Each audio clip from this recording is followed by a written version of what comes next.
봄비가 부드럽게 내리던 2023년 4월 7일, 서울 서초구의 한 오래된 단독주택. 대문 안쪽에는 정원을 빽빽하게 채운 철쭉이 붉게 피어 있었다. 그 집의 주인은 올해 93세를 맞은 윤정희 여사였다.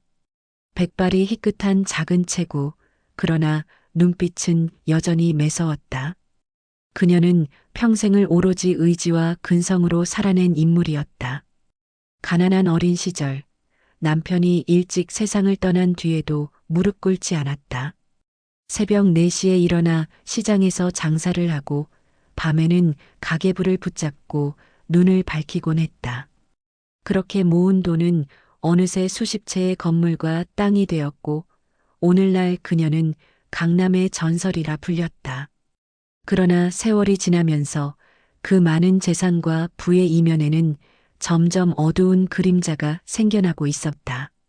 윤 여사에게는 세 아들이 있었다. 첫째 태수, 둘째 진호, 막내 성민. 첫째 태수는 사업가였다. 그러나 그가 세운 회사는 실속이 없었고 결국 어머니의 지원이 아니었다면 이미 문을 닫았을 터였다. 둘째 진호는 주식 투자와 부동산을 기웃거리며 화려한 생활을 즐겼다. 하지만 끊임없는 투자 실패로 어머니의 돈과 투자를 요구했고 그때마다 어머니는 자금을 보태주었다. 막내 성민은 달랐다. 학교 선생님이 된 그는 어머니와 함께 살며 곁을 지켰다.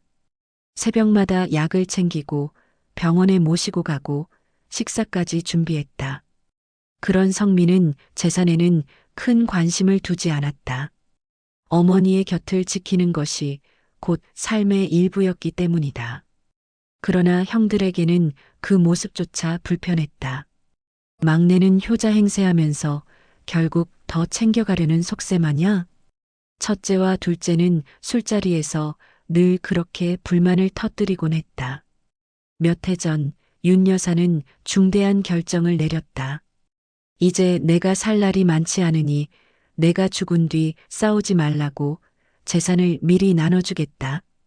그녀는 세 아들에게 각각 100억 원대의 건물을 증여했다. 그러나 막내 성민에게는 조금 더 주었다.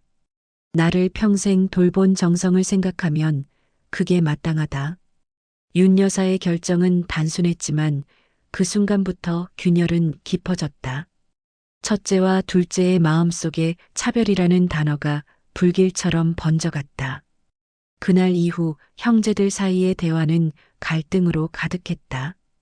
형, 우리만 바보 된 거 아냐? 그렇지. 막내가 어머니 옆에 붙어서 결국은 우리보다 큰 몫을 챙긴 거야. 그들의 분노는 시간이 지날수록 증폭되었다. 아침, 저녁으로 등기부등본을 들여다보면서 쓰디쓴 양주를 들이켰고 막내를 향한 질투는 증오로 변해갔다. 그리고 결국 그 불만은 파국으로 치닫는다. 흐린 하늘 아래 윤 여사는 거실 창가에서 따뜻한 차를 마시고 있었다. 이제는 5만 군데 안 아픈 곳이 없네. 몸도 마음도 갈 때가 되어가는구나. 그때 초인종이 울렸다. 띵동. 문 앞에는 첫째 태수와 둘째 진호가 서 있었다. 어머니, 잠시 얘기 좀 해요.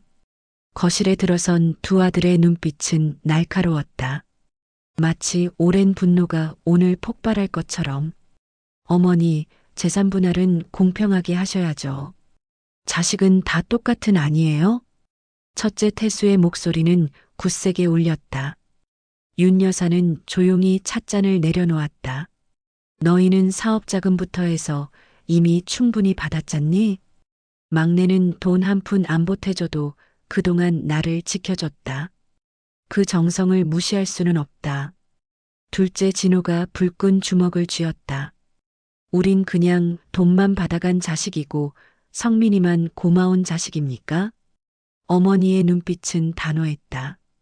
너희는 나를 찾을 때마다 돈 얘기뿐이었다. 그러나 성민이는 나를 위해 살았다. 그게 너희들과 막내의 차이다. 순간 거실 안 공기가 얼어붙었다. 첫째와 둘째의 얼굴은 분노로 달아올랐다. 첫째가 의자를 밀치며 벌떡 일어섰다. 엄마, 그래도 이건 아니지. 그는 거칠게 어머니의 손목을 붙잡았다. 살같이 퍼렇게 멍들 만큼 강한 힘이었다. 아, 나라. 이놈아 아프다. 윤 여사의 목소리가 떨렸다. 둘째가 옆에서 어깨를 밀쳤다. 어떻게 엄마가 우릴 이렇게 무시할 수 있어. 몸싸움은 삽시간에 거칠어졌다. 노쇠한 몸은 그들의 힘과 충격을 버티지 못했다. 갈비뼈가 부러지는 둔탁한 소리, 그리고 바닥에 머리를 부딪히는 소리. 윤 여사는 바닥에 쓰러진 채 미약하게 숨을 몰아쉬었다. 쓰러져 움직이지 않는 어머니를 보며 첫째와 둘째는 서로를 바라만 보았다. 이윽고 둘째가 낮게 속삭였다. 형, 이제 어떻게 하지? 어머니가 스스로 목숨을 끊은 것처럼 꾸미자. 아무도 모를 거야. 첫째가 이를 악물고 말했다. 그들은 서둘러 주변을 정리했다. 컵을 치우고 넘어져 깨진 물건을 감췄다. 모든 흔적을 지우려 했다. 그러나 시간이 그리 많지 않았다. 띵동. 초인종 소리에 두 형제는 움찔했다. 문 앞에는 막내 며느리가 서 있었다. 어머님, 저예요. 거실 문이 열리자 그녀의 눈앞에 펼쳐진 광경은 충격 그 자체였다.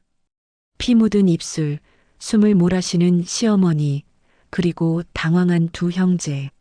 아, 어머니, 이게 무슨 일이에요? 그녀는 곧장 전화를 들었다. 119죠? 어머니가 쓰러지셨어요. 아주버님들이 같이 계세요. 구급대와 경찰이 도착했을 때 첫째와 둘째는 태연한 얼굴로 말했다. 어머니가 스스로 목숨을 끊으셨습니다. 그러나 경찰의 눈빛은 의심스러웠다. 온몸에 멍, 부러진 갈비뼈, 머리에 남은 충격의 흔적. 결코 자해로 설명할 수 없는 상처들이었다. 부검 결과는 더 명확했다. 외부의 강한 충격에 의한 사망. 타살 가능성 높음. 경찰은 휴대전화에서 형제들의 메시지를 발견했다. 재산 분배 다시 하셔야 합니다. 그렇지 않으면. 또한 이웃은 증언했다. 그날 집안에서 큰 싸움 소리가 들렸어요. 퍼즐은 하나씩 맞춰졌다. 첫째와 둘째가 어머니를 향해 폭력을 행사했고 그것이 결국 사망으로 이어졌다는 사실. 재판정에 선 두 형제는 눈물을 흘리며 호소했다. 우린 죽일 의도가 없었습니다. 그저 다투다 사고가 난 겁니다. 그러나 판사의 목소리는 냉정했다. 부모를 향한 폭력은 어떤 이유로도 용납되지 않는다. 더구나 그 결과가 죽음이라면 책임은 명백하다. 존속상해 치사죄. 형량은 무겁게 선고되었다. 막내 성민은 홀로 어머니의 영정 앞에 앉아 있었다. 형들의 탐욕이 불러온 비극. 그는 깊은 한숨을 내쉬며 중얼거렸다. 어머니, 제가 지키지 못했습니다. 그의 눈에는 분노도 두려움도 아닌 공허함만이 남아 있었다. 100억 유산. 사람들은 돈의 저주라 불렀다. 그러나 진정한 저주는 돈이 아니었다. 끝없는 욕심으로 인한 가족의 파멸이었다. 가져도 끝이 없는 돈에 대한 욕심이 형제를 갈라놓고 어머니를 죽음으로 내몬 것이다. 평생을 사랑하는 자식을 위해 헌신한 어머니, 그 어머니의 피땀으로 일군 재산, 엄청난 유산 상속, 어머니의 사랑을 무참히 짓밟은 페르나가 된 형제. 그것이야말로 가장 끔찍한 저주였다.